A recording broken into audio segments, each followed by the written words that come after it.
What is load factor and why do pilots care about it? What does it mean when a fighter pilot says that they're pulling G's, and how could too many G's break the wings off my airplane? Welcome to the Free Pilot Training Podcast. My name's Josh Campbell, and today I'll be explaining load factor and why it's important to you. We'll also be discussing V-speeds, which can keep you from overloading or stalling your airplane. These are two easy ways to kill yourself in an airplane, and I'm here to keep you from doing that. So let's dive into today's lesson on load factor and V-speeds. Keep in mind, to understand load factor, we need to quickly review a couple things. When an airplane is in straight and level flight, the lift that our wings produce goes straight up. And once again, we call this vertical lift. Now, to keep ourselves from descending during straight and level flight, our wings need to produce enough lift to offset the weight of our aircraft. That's why we've been emphasizing that in straight and level flight, lift and weight are equal. But what happens if we turn an airplane by rolling it one way or the other? Well, first, it causes some of that lift to be pointed sideways instead of straight up. You could say that some of that lift is moving horizontally, and that's the horizontal lift component that causes an airplane to turn. But when we roll to the side and we convert some of that vertical lift to horizontal lift, vertical lift decreases. This means that if we don't do something, the airplane will descend because vertical lift and weight are no longer equal. So, to keep from descending, we need to increase the lift that our wings are producing. And how do you think we can do that? Yeah, we simply pull back on the yoke and increase our angle of attack. And this is what turns our airplane. Pulling back also keeps us from descending, but when we do this, something interesting happens. How many of you guys remember Newton's first law of motion from your high school science classes? If you don't, it basically states that an object in motion will continue in that motion until acted on by an outside force. In other words, a moving object is going to have a tendency to resist changes in its state of motion. This means that when you roll an airplane to turn it and you convert that vertical lift to horizontal lift, the airplane is going to resist that horizontal movement because of inertia. So now you can see that there are two things that we have to account for if we want to be able to properly turn the airplane. We have to overcome the inertia to actually turn the airplane, and then we have to account for reduced vertical lift, because if we don't, the weight of the airplane will cause us to descend. Because of this, weight and inertia create a resultant force, which is usually aligned with the vertical axis of our aircraft. This resultant force is what we call a load, or the load factor. And this load is something that must be created in order to properly turn an airplane during a level turn. Keep in mind, we also have a resultant force at the top of our aircraft as well. When we combine our vertical lift and our horizontal lift, we get what we call total lift. And ideally, our load should directly oppose our total lift. Otherwise, the load could put too much stress on one of your wings. But anyway, the load factor is a combination of our weight and the inertial force that tries to keep our airplane from turning. And now that you understand what the load is, we can talk about some other stuff. First of all, what part of the airplane is responsible for holding up the weight of your aircraft? Yeah, the wings are, aren't they? And when we roll into a bank, airplane manufacturers have to account for the load factor that we place on the wings. Because if they don't, the wings could literally break off anytime you try to roll the airplane. And that's an airplane I'm not interested in flying. But here's the thing. The load on your airplane can increase for quite a few different reasons. And you need to know what can cause that load to increase so you don't accidentally break off the wings. Yes, people have actually broken their wings off because they didn't understand this. Now, you already know that when we roll the airplane, our load increases when we try to maintain level flight. But the more bank you use when you roll the airplane, the harder it is to maintain level flight because horizontal lift increases while vertical lift decreases. In fact, if you want to maintain level flight, the load factor has to increase exponentially with bank angle. In fact, the more we increase our bank angle, the bigger load we need to keep us from descending. And at a 90-degree angle of bank, you cannot maintain level flight. This is something you need to keep in mind because if you bank your airplane too much and you're trying to maintain a specific altitude, you can put extreme loads on the airplane. Now, another thing that can increase our load factor is airspeed. This is, once again, because of Newton's first law. The faster I'm traveling, the more my airplane wants to continue moving straight ahead. And when I bank the airplane, that inertial force is really strong. So if I'm flying super fast and I roll into a bank, this can put a significant load on the wings. I do want to mention that you don't necessarily have to be in a turn to increase the load on your wings. Let's say I'm in a descent headed toward the ground. What do you think will happen if I leveled out really fast or I pitched up really aggressively? Yeah, inertia is going to cause that weight to put a bigger load on our wings. And once again, the faster we're flying, the bigger the load factor because the airplane wanted to continue along its original flight path. Once again, the wings on our airplane can only carry so much, and anytime we increase our load factor, this puts more of a strain on the structure of the wings. Because of this, we need a way to measure the load that we put on our airplane. And this is actually really simple. In fact, we do this by using gravity as a unit of measurement. This measurement is what we call G-forces, or Gs. Let's say I weigh 200 pounds. If I'm just standing on the ground, I'm pulling 1 G because the force of gravity is the only thing keeping me in place. But if I jumped up and I smacked the ground, my load factor increases for a split second. In fact, if I could jump high enough and I caused myself to weigh 400 pounds when I hit the ground, I would be pulling 2 Gs because that's twice the force of gravity. If I could jump high enough to impact the ground with 600 pounds of force, then I would be pulling 3 Gs because my load is 3 times the force of gravity. So you can see that if I start pulling 4 Gs in my Cessna 172 that weighs 2,300 pounds, we could really put a strain on our wings because that would be the same as my airplane weighing 9,200 pounds. That seems dangerous, doesn't it? Yeah, it's extremely dangerous, and this is why airplane manufacturers will tell you the load limitations for your aircraft. And you'll find those in the pilot's operating handbook. And sometimes they'll even put them on a placard in the airplane so you know for sure that you're safe. In some airplanes, like a Cessna 172 Sierra, you'll notice that they actually put a few different G limitations in the POH. First of all, we've got 2 categories in this airplane. We've got a normal category and a utility category. I'll go into more detail about these in a future lesson, but these categories mostly depend on the weight of your airplane. Let me ask you a question. Let's say my mom weighs 160 pounds and she jumps up and smacks the concrete at 2 Gs. Would she create more or less damage than your mom if your mom weighed 500 pounds and does the same thing? Well, at 2 Gs, your mama is creating 1,000 pounds worth of force, so just about anything underneath her is toast at that point, isn't it? This is why a lighter aircraft is typically going to be able to take on more Gs, and your airplane is much lighter in the utility category.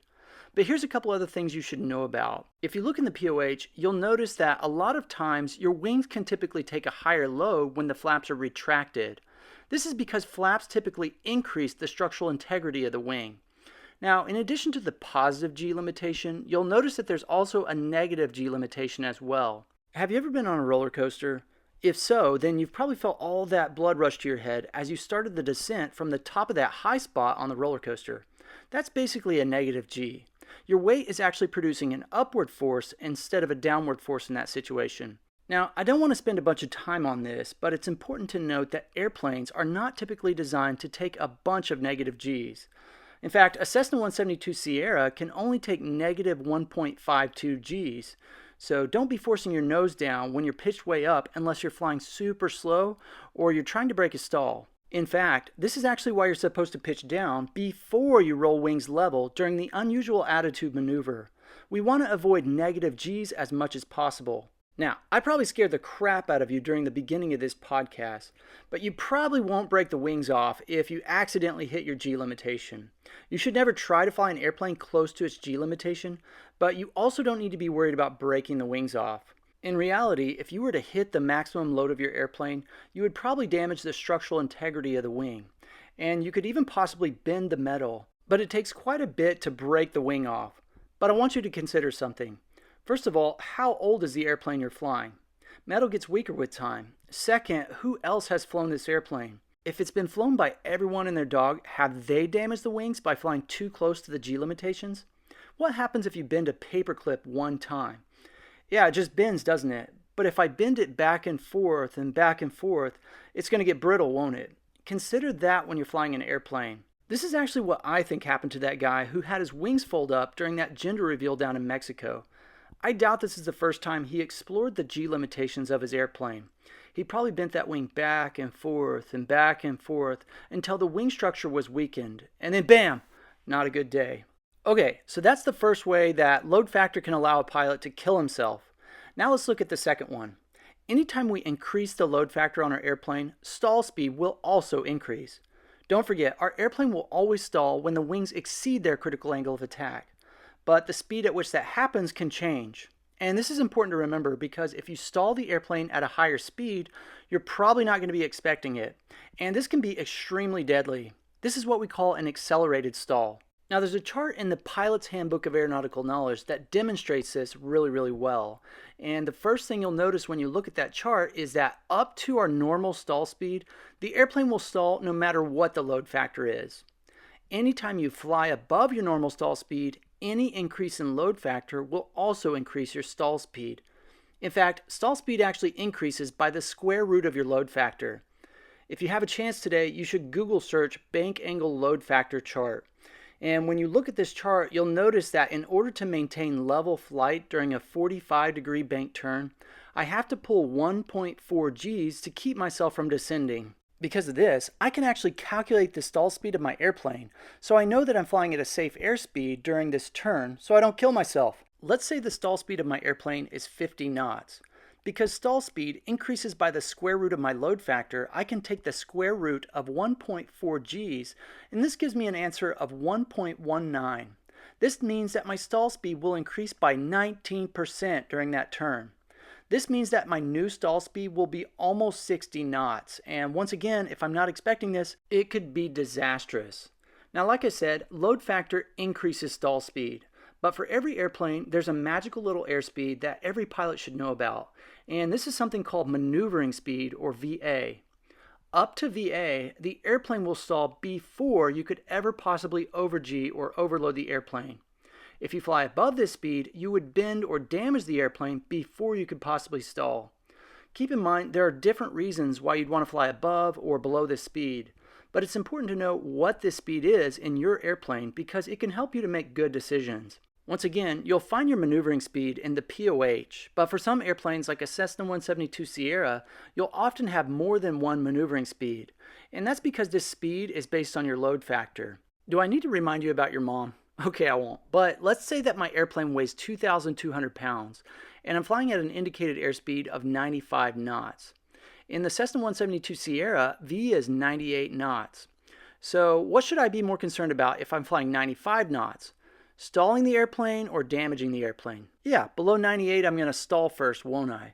What if I'm flying at 105 knots?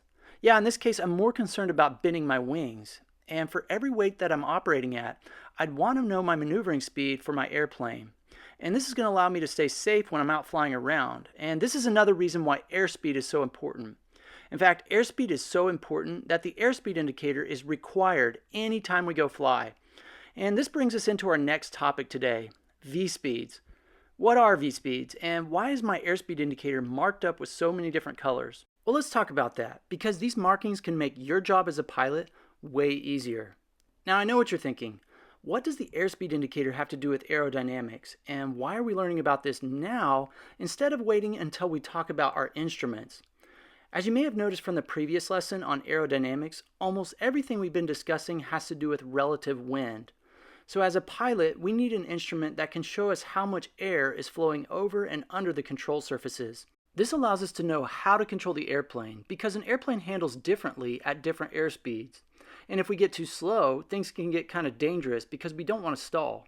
And if we go too fast, we don't want to overload or over-G the airplane. This is why it's super important to know our airspeed. But this is where things can get confusing because there's actually a few different kinds of airspeed. Keep in mind, the airspeed indicator in your aircraft does not actually tell you how fast your aircraft is moving. Let's say I'm flying between 2 points in space and they're exactly 60 nautical miles apart. If it takes us 1 hour to fly this distance, we're traveling exactly 60 nautical miles per hour or 60 knots. But here's what you need to understand. 60 knots is our true airspeed, and your airspeed indicator probably didn't read 60 knots the whole way. I like to tell people that your airspeed indicator is wrong on purpose, and I'll explain why that is in a minute. Now, this is a common misconception, but technically your true airspeed does not change as you gain altitude. If it takes me 1 hour to travel the same distance at a higher altitude, I'm still moving at a true airspeed of 60 knots up there as well. Now, there is less air up at higher altitudes, so my airplane may be capable of flying faster, as long as it can create enough power, but true airspeed doesn't necessarily change. With that in mind, your airspeed indicator does change, and we'll explain why that is in a minute. But let me explain a couple other things first. Like I said, our speed between these 2 points in space is our true airspeed. But now let's throw some ground underneath these 2 points. If there's no wind whatsoever and my aircraft is traveling 60 knots true, it's still going to take me 1 hour to fly from one of these points to the other. But if I have a 10-knot headwind, it's going to take me longer to get to the same point if it's over the ground. In fact, if I have a 10-knot headwind, that means I'm only traveling 50 knots over the ground. And this is what we call our ground speed. Keep in mind, I'm still traveling at 60 knots true airspeed. I guess you could say that I'm traveling through 60 nautical miles of air. But we're also flying at a ground speed of 50 knots because of this 10-knot headwind. And of course, our airspeed indicator is still wrong. Unless, of course, you're super lucky and the conditions are perfect. Your ground speed very rarely equals what you see on your airspeed indicator. This airspeed indicator is starting to seem pretty worthless, isn't it? Not necessarily. What are 2 things we need for an aircraft to fly? I'll give you a hint. They are 2 of the 4 forces that act on an airplane in flight. In order to overcome the weight of an aircraft and the drag that keeps the airplane from moving forward, we need to produce thrust and lift. And here's what you have to keep in mind. The amount of thrust and lift that your airplane can produce relies on 2 main things: the thickness of the air and the amount of relative wind or air that's going over the wings. The thicker the air is, the easier it is for your propeller to push the airplane forward through the air. And when the air is thicker, your aircraft can produce more lift as well because there's more air going over the top and bottom of the wings. So, if the air is thinner, we want to know about it because we need to fly a faster true airspeed in order to produce the same amount of lift. When the air is thin, our engine also has to create more thrust because there's less air to push the aircraft forward. This means that we really need to pay attention to the thickness of the air. And this is something important that you're going to hear me talk about throughout this series. Anytime you fly at a higher altitude or when it's hot or humid outside, the air is thinner. So you need to fly a faster true airspeed in order to keep the airplane from falling out of the sky, because that thinner air might not be able to produce enough lift to keep your airplane from stalling. If only there was a tool that would just tell us our airspeed in relation to the air pressure outside. Well, that's exactly what your airspeed indicator does. It gives you what I like to call a pressure-corrected airspeed, so you don't have to worry about correcting your true airspeed for takeoffs, landings, or anything else. You can just fly the indicated airspeed on this little device without having to worry about air pressure or humidity or temperature or anything like that. Keep in mind, relative wind is also something that can affect the amount of lift that your wings produce. And if you didn't know better, you might think that you would need to take these into account and add or subtract them to your speeds anytime you're flying. But you don't need to do that. Your airspeed indicator already takes relative wind into account. When air enters the pitot tube of your aircraft, it's taking what we call ram air from the relative movement of your aircraft. And any wind you fly through either reduces that air or increases it. A headwind will increase this total wind, and a tailwind will reduce it. This total wind is what we call relative wind because it's the total of all the air molecules moving into the pitot tube, which just so happens to be the same ratio of air flowing over the wings. The airspeed indicator then compares this relative wind to the ambient air pressure from the static port to give you an indicated airspeed that you can actually use for safe flight. What an ingenious little device. Could human beings really be smart enough to create something so spectacular? Or perhaps ancient aliens were involved? Probably not, because even though it's a smart idea, the old airspeed indicator still has minor flaws. Remember, the airspeed indicator compares the ambient air pressure around the aircraft with the ram air that's brought in through the pitot tube, and unfortunately, anytime the angle of attack on your aircraft isn't perfect, your airspeed indicator doesn't read exactly the way it should. It's usually pretty close, but it's not perfect. So, if you want to know what your indicated airspeed should be in a perfect world, you would have to find your calibrated airspeed. And almost every airplane out there has a chart in the POH that tells you what your actual total pressure, relative wind airspeed should be, and this is what we call calibrated airspeed. Now, indicated airspeed and calibrated airspeed are usually only a couple knots off during most configurations. And when you're out cruising around, your airspeed indicator is typically right on the money.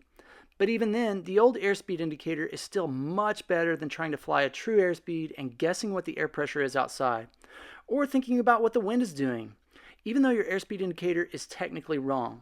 So, your airspeed indicator is essentially a tool that you can use to evaluate the aerodynamic health of your aircraft, and this is going to help you make good decisions when you're out flying around. Now let's move on and talk about some of the airspeeds you should know about that can keep you safe when you're flying. when we start talking about airspeed and how it relates to aerodynamics, a lot of times you'll hear us use the term v-speed. This V stands for velocity, and anytime you use a v-speed, it's going to be in relation to your indicated airspeed. Because we're talking about the velocity of those air molecules going over and under the wings, I do not care about my true airspeed when I'm talking about aerodynamics. All I care about is the air molecules that give me lift, thrust, drag, power, and all that. Because of that, when an aircraft manufacturer designs an airplane, they also develop specific indicated airspeeds, or V-speeds, that give you the best control over the aircraft during specific situations. And they can also keep you from getting yourself into trouble. For example, Vx and Vy are two indicated airspeeds that you're going to want to be very familiar with. These are the two climb speeds that you need to know about. There are a few other climb speeds out there, but these are the ones you should know about as a private pilot. First, we have Vy. Keep in mind, anytime you climb away from the ground, you should always use max power. But if you pitch for Vy when you're climbing out, this gives you the best rate of climb, and this simply means that your airplane will climb to a specific altitude in the shortest amount of time. So Vy is the fastest you can get high. Oh boy, that came out kind of wrong, didn't it? Well, maybe that'll help you remember this V-speed. Get high with Vy. Okay, I'll just stop there. Next we have Vx. Once again, you always want to climb with full power, which means that we're controlling our airspeed by pitching the nose of the airplane up and down. Now, by pitching for Vx, this gives us the best angle of climb. And by climbing at a steeper angle, this allows us to clear obstacles or trees that might be at the end of the runway. If you're like me, this is probably confusing the heck out of you. How could best rate and the best angle be two different airspeeds? Well, Vx is almost always slower than Vy. Actually, I think Vx is always slower than Vy, and this is where some of our previous aerodynamic lessons come back into play. What do you remember about induced drag? It increases as we slow down, doesn't it? Well, when we climb at Vy, the speed at which we're flying is actually super close to LD max. This simply means that we have very little drag on our airplane. But if we pitch up and slow down, what do you think would happen? Yeah, this would increase our induced drag, and this would cause us to slow down, but that would also increase the lift that our wings are producing. This in turn allows us to climb at a steeper angle, which can really improve our ability to climb over an obstacle. I guess you could say that it really gives you that X factor when climbing over an obstacle. What do you think? Better than get high with Vy? Alright, I'll stop. Next we have maneuvering speed, or VA. Now I know we just looked at this, but let's look at it again for just a second, because this is one you really need to remember. Maneuvering speed is the fastest indicated airspeed you can fly without causing structural damage to your airplane. At airspeeds of VA and below, you do not have to worry about structural damage. If you abruptly maneuver the airplane will stall before structural damage could possibly occur. Above VA, abrupt maneuvers could damage your airplane, and in extreme conditions, you could even see structural failure. In other words, your wings will break off. As you can see, this is really important because if you decide to move one of your control surfaces super quickly, or you run into turbulence and you're above VA, this is where you can seriously get yourself into trouble. Before we move on, I want to take a closer look at the airspeed indicator because a majority of the V-speeds are color-coded on most of the airspeed indicators you're going to be using. And this makes things super simple. Now this first one isn't really a V-speed, but the first airspeed marker you should know about is the 0 marker. I know this might seem like common sense, but it's extremely important to make sure that this thing is reading 0 when you're sitting still during the run-up. Then, as you begin the takeoff roll, the needle should be moving away from this mark. A lot of pilots will call out airspeed coming alive to signify that the airspeed indicator is working properly. If it's not, this might be a good reason to reject and to check to make sure that you didn't forget the pitot cover or something else isn't affecting your airspeed indicator. In fact, a lot of people have died because they took off with their pitot cover installed. Keep in mind, it is possible to land without an airspeed indicator, but why would you not check it while you're still on the ground during the takeoff roll?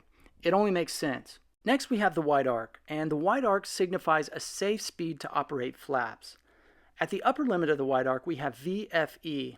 This V speed indicates the fastest airspeed you can fly with the flaps fully extended. Technically, in most airplanes, you could start lowering the flaps above this speed as long as they're not fully extended. But I tell my students not to do this because it's not a good habit. You're basically a test pilot at this point, and it's not worth it. At the lower limit of the wide arc, we have VS0 or VSO. This might be the handiest V-speed on your airspeed indicator. VSO is typically used to signify the stall speed of your airplane in the landing configuration. And this simply means that the flaps are fully extended and the landing gear is out if your airplane has retractable landing gear. Keep in mind, this speed is typically chosen based on the maximum weight of your aircraft. So your airplane won't always stall exactly this speed, but it's going to be pretty stinking close most of the time. And don't forget, the stall speed is only applicable if you have the flaps fully extended. If your flaps aren't all the way down, your speed will be much higher. In fact, here's a really easy way to remember this V speed. VSO stands for stuff out. Anytime you're at VSO, you'll stall with the stuff out. But what happens if you don't have the flaps extended? How could you know your stall speed in this case? Well, that's where the green arc comes into play. At the bottom or lower limit of the green arc, we have another V-speed called VS1 or VSI. This is your aircraft stall speed with the gear and flaps retracted. Once again, this speed is typically made at the max weight of the aircraft, so it's not going to be perfect, but it's usually pretty close. This is why we tell you that an airplane will always stall when you exceed its critical angle of attack. We want you to know that there's an indicated airspeed that will be close to this critical angle of attack, but it's not perfect. And you can remember this airspeed by thinking stuff in. My airplane will stall with the gear and flaps in at the bottom of the green arc or VSI. At the top or upper limit of the green arc, we have VNO. And I always think of VNO as the normal operating limit. This is what we call our maximum structural cruise speed. You don't normally want to fly above this limit. More specifically, this is the fastest speed you want to fly in smooth air. If things are starting to get rough, you definitely want to get yourself into the green arc to keep yourself from damaging the aircraft. Next, we have the yellow arc, and this is what we refer to as the caution range. If you fly in the yellow arc, you should only do so in smooth air, and even then you should proceed with caution. Any abrupt control movements could seriously damage the aircraft. At the bottom or lower limit of the yellow arc, this is once again VNO. Normal operations should always be done below the yellow arc. Now, most POHs will specifically tell you that you should only operate in the yellow arc in smooth air. Unless the POH states otherwise, most pilots take this to mean light turbulence and below. If you don't know what light turbulence is, you should not operate with any turbulence. It's not worth the risk. At the upper limit or the top of the yellow arc, we have a small red line which indicates VNE. VNE stands for never exceed, and I'd like to say this is pretty self-explanatory. If you operate above VNE, it can result in structural damage to your aircraft or even structural failure, even if you operate in smooth air. Remember, red is bad color. Never exceed this speed. Now, I do want to mention a couple more V-speeds that aren't typically marked on your airspeed indicator, and these have to do with aircraft that have retractable landing gear. And as a private pilot, you could get an endorsement to fly an aircraft with retractable landing gear. So I want to mention these really quick. First, we have VLO. This is the maximum speed you can fly and still be able to safely raise and lower the landing gear. I like to think of this as landing gear operating speed. In order to safely operate the gear, you have to be below VLO. Next, we have VLE. This is the max speed you can fly after the gear has already been lowered. On many airplanes, VLO and VLE are the same, but on some, the structural integrity of the landing gear is often improved once the gear has been fully extended. This is one time when you might see a published VLE to let you know the fastest speed to fly after the gear has been fully extended. I like to remember this one by thinking landing gear extended. And that is everything you need to know about V-speeds. We'll talk more about the pitot-static system in an upcoming lesson. And this is the system that runs your airspeed indicator. But before we move on to that subject, we're going to look at a few more things on the subject of aerodynamics. Hey, I hope you're enjoying this totally free training. If you've been thinking about buying a ground course, don't forget to check out my website at freepilottraining.net. It's probably the cheapest ground course out there, and I get a lot of people telling me that it's just as good or even better than some of those big schools out there. So thank you for your support, and thanks for joining me today. See ya!